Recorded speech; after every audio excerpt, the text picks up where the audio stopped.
Hey everybody, this is Perch. This is a fun mail. It says, Dear Perch Perchington, I have a simple question to ask you. Why is the DC universe so gay? Now, I know what you're thinking. Batman likes pussy. Oh my god. Okay. Nice. Nice. Okay.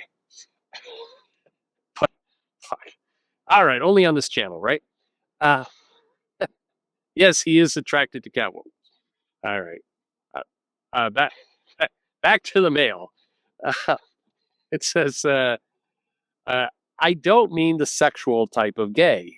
I mean the stupid kind of gay. Like people used to say in the 90s before all of this politically correct crap. Let me give you my evidence cuz by now most of your audience is probably super turned off or pissed. DC heroes have the lamest weaknesses. Superman is allergic to green rocks. Batman is allergic, as I said before, to pussy. Green Lantern's weakness is yellow. Aquaman's weakness is getting out of water. I can go on, but overall, the DC Universe heroes have lame, stupid weaknesses and cannot be taken seriously. Okay. If you look at Wolverine, his weakness is what? Getting somewhat drunk and skinned alive by Sabretooth. Meanwhile, you have Alan Scott running around whose weakness is wood. P.S. For all of your viewers who said that retconning him as gay is wrong, his weakness was wood. Come on, come. This letter writer is on fire. Uh, how okay? How can any self-respecting comic fan say that DC Comics are serious attempts at superheroes when the villains and the heroes all have the lamest, childish like weaknesses and powers? Oh, the Flash runs fast. That's cool. And his villain is Reverse Flash. That really took some creative energy to come up with that one. No matter how you look at it, DC are comics for children. Oh, fuck. Uh, um, so I so to reiterate, why is DC so gay? And then okay, you're going back to the well with a Batman joke about pussy 3 times. All right. Um, curious, curious your opinion on this. And P.S. to DC fans, okay. I'm not going to repeat that. Okay. Uh, Thank you very much for the mail. I appreciate, by the way, because one of the fun things about comic shops is that you get these kinds of arguments. You get arguments, maybe not as direct and blunt as this one, but you get arguments around like which universe is better or worse. And I enjoy those. I like. By the way, I challenge all of you um, to say I'd like to challenge all of you with this idea. If you are a DC fan, how are Marvel comics gay? In the 90s sense, I guess. How are Marvel comic heroes lame and stupid? Because I've gotten a couple mail. Sorry, I've gotten a couple mails talking about how DC is lame and dumb, but I actually don't get many comments on Marvel other than like Marvel is woke. Like, forget about the 2016 the last 10 years worth of insults. They're fun, but we hear lots of those. I'd like to hear the insults of Marvel comics like you would have heard in a comic shop in the late 90s. What are those? What's weird is, if I'm thinking about it, uh, in the shop, DC fans would often cite how their universe was more gritty, more realistic, often looking at things like Dark Knight Returns or Dark Knight, or Watchmen, or or things like that. And as a result, DC was considered grown-up comics, and Marvel was for kiddies. Except, Marvel Comics had Kraven the Hunter shooting himself, And DC Comics had Hal Jordan, you know, being defeated by the color yellow.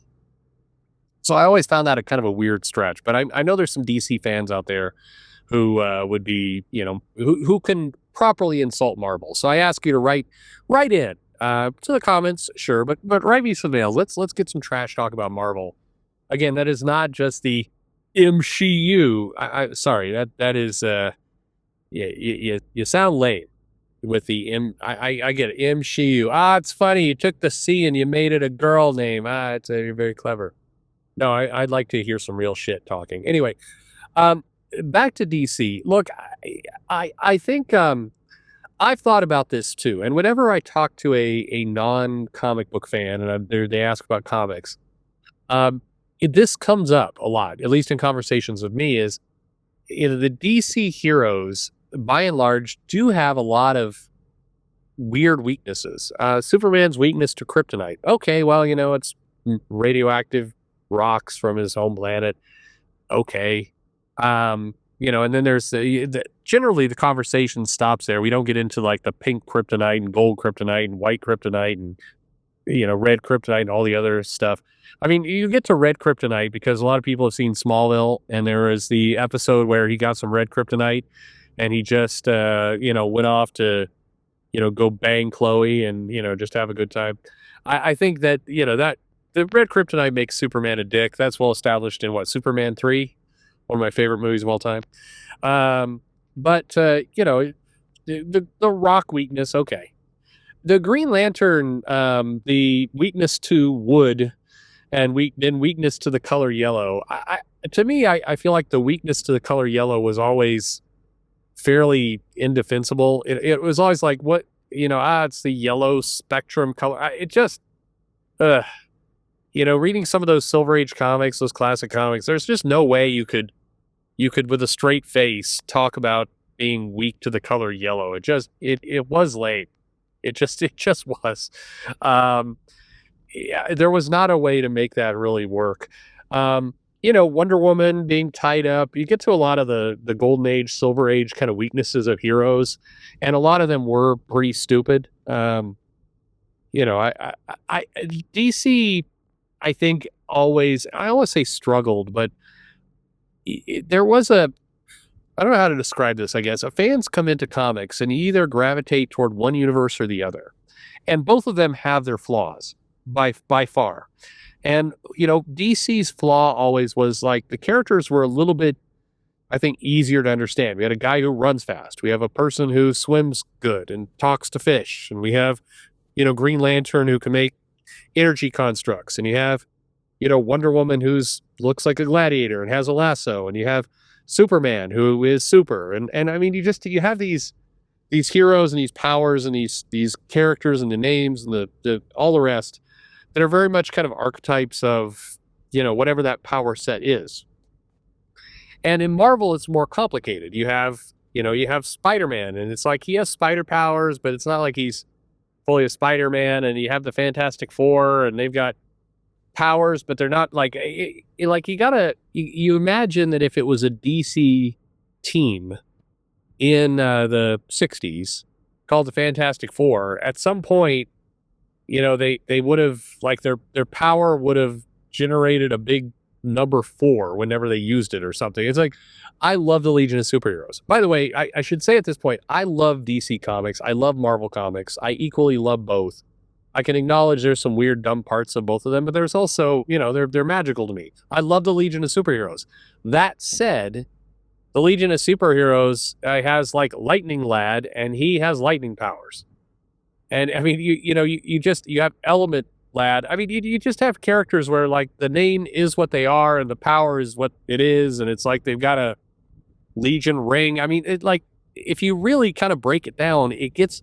And the way you do this is if you ever talk to a non-comic fan about these characters, you try and describe them, it's really hard for them not to sound lame as shit when you do that.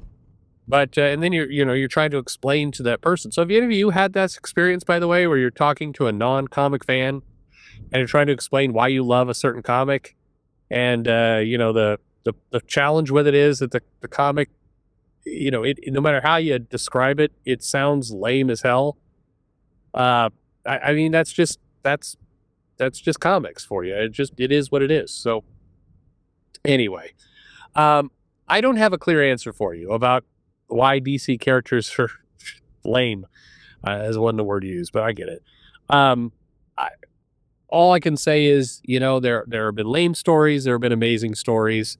I happen to like both the crappy Silver Age stories, and I like some of the new stories. It just is what it is. But I do think it's funny that if you really embrace the full lore of DC or Marvel to a large extent, I mean, look, if you're like, here's your problem. If you're embracing the full lore of DC, you're going to have to deal with the fact there was a Green Lantern who was weak to wood, like wood. And if you embrace the full Marvel legacy, you're going to have to deal with the fact that Captain Marvel is going to give birth to her boyfriend. Like that is a thing. It's continuity. It happened. So what do you do? Anyway, let me know your thoughts. DC, lame. Batman, into pussy. What do you think? Let me know in the comments below. Like and subscribe, and thanks for the laugh, and thanks for listening.